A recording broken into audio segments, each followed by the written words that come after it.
दंगाइयों का अब योगी स्टाइल में इलाज हो रहा है, क्योंकि उत्तर प्रदेश में जिन लोगों ने पत्थर चलाए थे पुलिस वालों पर, न सिर्फ पत्थर चलाए बल्कि आग लगा दी वाहनों में भी, बाइक्स में पुलिस की गाड़ियां फूंक डाली थी। इन सब की पहचान हो रही है। अब ये तस्वीर दिखाऊं, सिर्फ आदमी नहीं, महिलाएं भी पत्थर चला रही। देखिए छत से पत्थर चला रही है महिला, आपको नजर आ रहा है? महिलाएं भी पत्थर चला रही थी, इसलिए कई महिलाएं रडार पर हैं, कईयों की गिरफ्तारी हुई है। देखिए ये महिला पत्थर चला रही थी।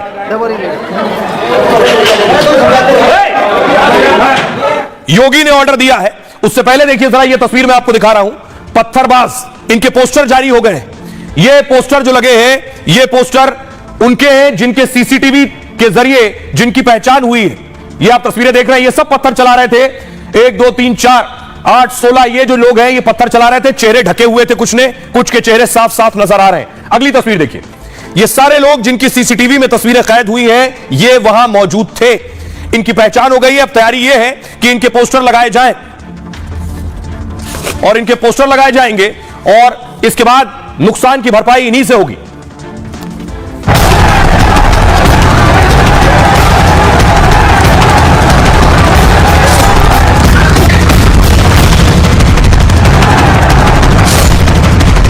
दंगाइयों के फोटो फिर से लगाएंगे चौराहे चौराहे पर और नोटिस आएगी।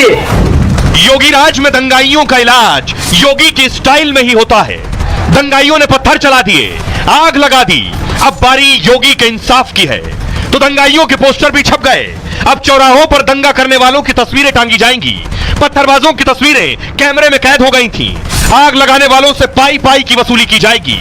दंगाइयों ने किसी का घर तोड़ डाला, किसी की बाइक फूंक डाली, पुलिस की गाड़ियां जलाकर खाक कर दी। अब योगी राज में दंगे का हिसाब दंगाइयों से ही होगा। दंगाइयों के फोटो फिर से लगाएंगे चौराहे चौराहे पर और नोटिस आएगी। अब आइए आपको बताऊं तैयारी क्या है। तैयारी यह है कि जिन्होंने हिंसा की है, आग लगाई है, पत्थर चलाए हैं, उनकी पहचान हो और उनकी पहचान ज्यादातर की कर ली गई है सीसीटीवी के जरिए। सबसे पहले मैं आपको दिखाने जा रहा हूं, देखिए यह है पोस्टर। इस तरह के पोस्टर लगाए जाने हैं और उसके बाद एक्शन होगा। संभल में हिंसा के बाद योगी सरकार एक्शन में, उपद्रवियों के पोस्टर लगाने के आदेश दिए गए। इसके बाद 74 दंगाइयों की पहचान कर ली गई। अब तक 100 पत्थरबाजों के पोस्टर जारी किए गए। इनमें ज्यादातर लोगों के हाथ में पत्थर नजर आ रहे हैं। ध्यान से देखिएगा, नकाबपोशों ने हिंसा के दौरान मुंह बांध रखे। पुलिस ने दंगाइयों की पहचान में लोगों से मदद मांगी है। कुछ महिला पत्थरबाजों के भी पोस्टर जारी किए गए हैं। हिंसा के दौरान महिलाओं ने भी छत से पत्थर बरसाए। बर्क के घर के पास कुछ महिलाएं पत्थर बरसाती हुई नजर आई हैं। वीडियो, सीसीटीवी, ड्रोन फुटेज खंगाले जा रहे हैं। इसके आधार पर आगे और पोस्टर जारी किए जाएंगे। सड़कों पर पोस्टर और होर्डिंग्स भी लगाए जाएंगे। अब तक 4 महिलाओं समेत 27 उपद्रवी गिरफ्तार हुए। पत्थरबाजों के खिलाफ कठोर कार्रवाई की तैयारी है। योगी सरकार के मंत्री नितिन अग्रवाल का बयान है, कानून बिगाड़ने वालों के साथ कोई समझौता नहीं होगा। उपद्रवियों के पोस्टर सार्वजनिक स्थान पर लगाए जाएंगे। सार्वजनिक संपत्ति के नुकसान की इनसे भरपाई की जाएगी। उपद्रवियों से ही नुकसान की भरपाई होगी। सार्वजनिक संपत्ति के नुकसान का इस वक्त आकलन किया जा रहा है, कितना नुकसान हुआ है। प्रशासन दोषियों से यह सारी राशि वसूल करेगा। आइए अब आपको सुनवाता हूं, सुनिए क्या कुछ कह रहे हैं इस मामले में संभल के एसपी और संभल के सांसद जियाउर रहमान। पुलिस द्वारा जो लोग उस दिन के इंसिडेंट में जो सम्मिलित थे, उन सबके सीसीटीवी हैं वो प्रोसेस कर लिए गए हैं। 100 से ज़्यादा लोग हैं, उनको आइडेंटिफाई कर लिया गया है। उनके चेहरे हैं, उनको जल्द ही जो है पुलिस द्वारा जो नीचे स्तर पर उनके साथ शेयर किया जाएगा और उनकी धरपकड़ की जाएगी। ये सबसे महत्वपूर्ण है कि कोई भी निर्दोष व्यक्ति है वो जेल नहीं जाएगा, लेकिन जिस भी व्यक्ति ने पत्थर उठाया, पुलिस के ऊपर चलाया, उस व्यक्ति को जरूर जेल भेजा जाएगा। हमारा संभल जल रहा है। संभल के अंदर जो पुलिस प्रशासन का पूरी तरह से इस घटना को अंजाम देने में इसमें हाथ है और पूरी अपनी लापरवाही और नाकामी को छुपाने के लिए लगातार अपने बयान को बदल रहे हैं। आपने देखा होगा पहले बयान उन्होंने दिया कि पुलिस और प्रशासन, पुलिस की तरफ से कोई गोली नहीं चली, और उसके बाद में जब वीडियो वायरल हुई तो बैकफुट पे नजर आ रहे हैं। फिर उसके बाद उसको दूसरा रुख दे रहे हैं, कह रहे हैं कि 2 गुटों के बीच में ये संघर्ष हुआ। अफसोस की बात है, कहां चली गई इनकी बुद्धि कि किस प्रकार से कि 2 गुटों का ये कहां से मसला आ गया। ये पुलिस ने गोली चलाई और उसके बाद में आपने कल देखा होगा एक पुलिस के अधिकारी जो सर्किल ऑफिसर है वो टेबल पर बैठ करके बिल्कुल मीडिया से मुखातिब होते हुए कह रहे हैं कि अगर जाहिल लोग हमारे पर गोली चलाएंगे तो क्या हम मरेंगे। अब आपको बताऊं कि हालात क्या है संभल में। पुलिस इन्वेस्टिगेट कर रही है। ये तस्वीरें मैं आपको दिखा रहा हूं। जामा मस्जिद के आसपास के जो घर हैं वो घर खाली हैं। उन घरों पर ताला लग गया है। लोग घर छोड़कर जा चुके हैं। यानी लोगों ने जामा मस्जिद के आसपास जहां हिंसा हुई वहां सारे घर खाली हो गए, लोगों ने ताला डाल डाल के यहां से चले गए। पुलिस इन्वेस्टिगेट कर रही है, पुलिस पूछताछ कर रही है। अब आपको बताऊं, पुलिस 7 अलग अलग एंगल से जांच कर रही है इस दंगे की। योगी ने सख्त ऑर्डर दिए हुए हैं इस हालात की जांच के। संभल हिंसा के बाद अब पुलिस जांच तेज हो गई। पुलिस 1-2 नहीं 7 एंगल से जांच कर रही है।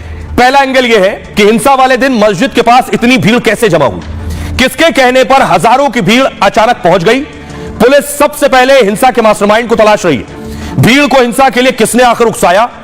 दूसरा एंगल यह, पुलिस मोबाइल डेटा को इकट्ठा कर रही है। कितने मोबाइल नंबर एक्टिवेट थे यह पता कर रही है वहां आसपास उस वक्त। उनके डेटा और डंप डेटा को भी खंगाला जा रहा है ताकि यह जाना जा सके कि किसके कहने पर यह हिंसा फैली है। तीसरा एंगल, हिंसा के दौरान तोड़े गए सीसीटीवी को खंगाला जा रहा है। तस्वीरें कल मैंने आपको दिखाई, बहुत से लोग डंडे से सीसीटीवी तोड़ रहे थे। कैमरों के डीवीआर जब्त कर फुटेज रिकवर की जा रही है, कौन लोग थे, ताकि सबूत मिटाने वाले दंगाइयों की पहचान हो सके। चौथा एंगल, दंगों की प्लानिंग क्या पहले से की गई थी। पुलिस इसका पता लगाने में जुटी हुई है। अब तक 27 मोबाइल फोरेंसिक लैब भेजे गए हैं। फोन से डिलीट डेटा को रिकवर किया जा रहा है ताकि दंगे की प्लानिंग को लेकर पूरी जानकारी मिल सके। पांचवा एंगल, सोशल मीडिया पोस्ट को खंगाला जा रहा है। कुछ सोशल मीडिया हैंडल की पहचान की गई है।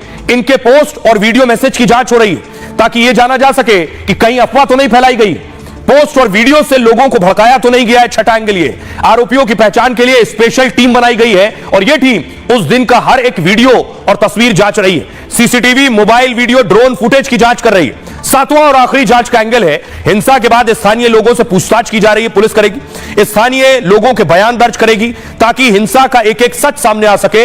इस आधार पर पुलिस आगे की कार्रवाई कर रही है।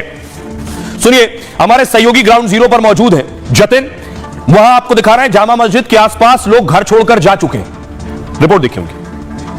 उस एक जगह पे हम मौजूद हैं, ये मस्जिद के बेहद नजदीक ये गली पड़ती है और इस गली में जब हम एंटर कर रहे हैं तो आप देखेंगे कि लाइन से जितने भी घर हैं उन सभी घरों पे ताला लगा हुआ है। मेरे विजय सरजीवन आपको तस्वीर दिखाएंगे। आप ये देखिए, काले रंग का दरवाजा है, ताला पूरे तरीके से यहाँ पर लगा हुआ है। ये उसके और आगे हम बढ़ेंगे तो यहाँ पर ये घर है, इस पे पूरे तरीके से ताला है। राइट साइड में आप ये देख लीजिए, लकड़ी का दरवाजा बना हुआ है, पूरे तरीके से ताला है। लेफ्ट में ये बड़ा सा आप गेट देख लीजिए, इसके ऊपर भी पूरे तरीके से ताला लगा हुआ है। तो कमोवेश इसी तरीके की तस्वीर इस पूरी गली में। और कहीं ना कहीं पुलिस जब छापेमारी कर रही है तो इसी बिना पर छापेमारी कर रही है। जिन लोगों की पहचान की गई उनके घर पे पहुंच रही है तो इस तरीके के ताले लगे हुए साफ तौर पर नजर आ जाएंगे। आप देखेंगे कि जो घर यहां पर बने हुए हैं ये पहली मंजिल, कुछ कुछ जगहों पे दूसरी और तीसरी मंजिल भी है। पुलिस लगातार इस इलाके में पेट्रोलिंग कर रही है। छतों के ऊपर ड्रोन कैमरों से जो साफ तौर पर नजर रखी जा रही है। लेकिन जिन लोगों की पहचान की जा रही है उनके घर तक जब पुलिस पहुंच रही है तो उनको इस तरीके से ताले मिल रहे हैं, एक नहीं बल्कि 2-2 ताले। पूरा परिवार कहां है किसी को इस बारे में जानकारी नहीं। और यही कारण है कि 3 दिन बीत जाने के बाद भी सिर्फ 27 लोगों की गिरफ्तारी इस पूरे मामले में की गई। ये वो लोग थे जो कि स्पॉट से ही पुलिस ने पकड़े।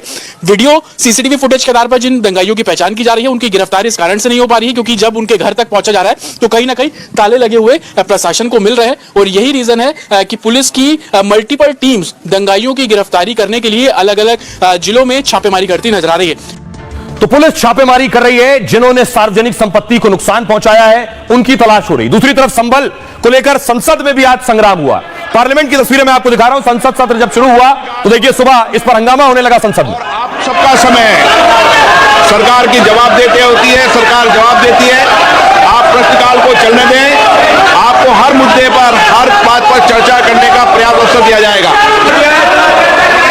प्रश्न संख्या 21 श्री अरुण। संभल में जामा मस्जिद के सर्वे के दौरान यह सारा बवाल हुआ। देखिए क्या कह रहे हैं सियासतदान। असदुद्दीन ओवैसी कह रहे हैं पूजा स्थल अधिनियम बाबरी जैसे विवादों को रोकने के लिए था, लेकिन अयोध्या फैसले और ज्ञानव्यापी के साथ न्यायालय के व्यवहार ने हिंदू संगठनों को किसी भी मस्जिद को निशाना बनाने के लिए हौसला दिया है, प्रोत्साहित किया है। यह बहुत दुर्भाग्यपूर्ण है। ओवैसी कह रहे हैं इस कानून का मकसद धार्मिक स्थलों के चरित्र में बदलाव को रोकना है। सुप्रीम कोर्ट ने इस कानून की व्याख्या में गलतियां की हैं, जिससे अब कई विवादित मुद्दे फिर से उभरने लगे। अखिलेश कह रहे हैं न्यायिक प्रक्रिया का आधार साक्ष्य होना चाहिए। इस संबंध में सर्वोच्च न्यायालय संभल हादसे के लिए जिम्मेदार सभी लोगों और स्वप्न पर आधारित सर्वे कराने वाले और उससे जुड़े अधिवक्ताओं के खिलाफ ऐसी दंडात्मक कार्रवाई करे कि इस देश का अमन चैन छीनने वाले नकारात्मक तत्व फिर कभी सिर न उठा सके। गिरिराज सिंह कह रहे हैं संभल में आखिर लोग कहां से जमा हुए, कहां से बंदूक आई, कैसे गोली चली, ये कानून को हाथ में लेने वाले कौन होते हैं, वहां भीड़ कैसे जमा हुई, ये जांच का विषय है। संजय सिंह कह रहे हैं संभल में डीएम ने जबरदस्ती सर्वे कराया, इसी वजह से वहां 5 लोगों की जान गई। यह हिंदू मुस्लिम का झगड़ा नहीं था, यह सरकार प्रायोजित हिंसा थी। स्वरा भास्कर कह रही है हम उस स्थिति पर हैं जहां कानून नागरिकों की हत्या सिर्फ इसलिए कर रहा है क्योंकि वो मुसलमान है।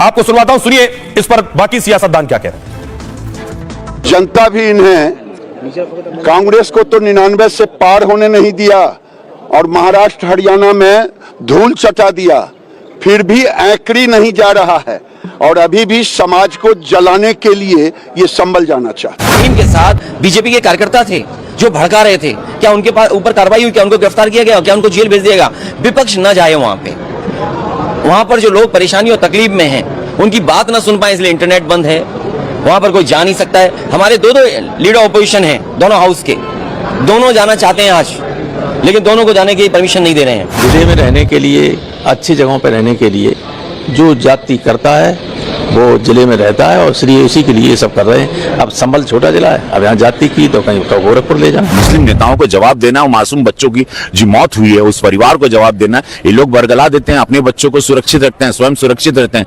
बाकी बच्चों को, मासूम बच्चों को मुस्लिम समुदाय के बड़े नेता आग में झोंकते हैं। बहुत गलत है, ये लोकतंत्र में अच्छा शोभा नहीं देता।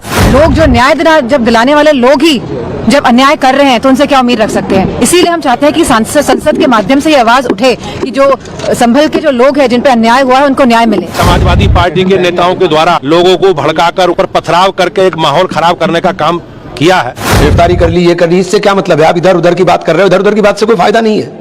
और मुख्यमंत्री जी से मेरा निवेदन है, मुख्यमंत्री जी चूंकि बड़े दृढ़ निश्चयी हैं और जिन्होंने कहा है कि सख्ती के साथ निपटेंगे, तो सख्ती के साथ निपटना चाहिए ना।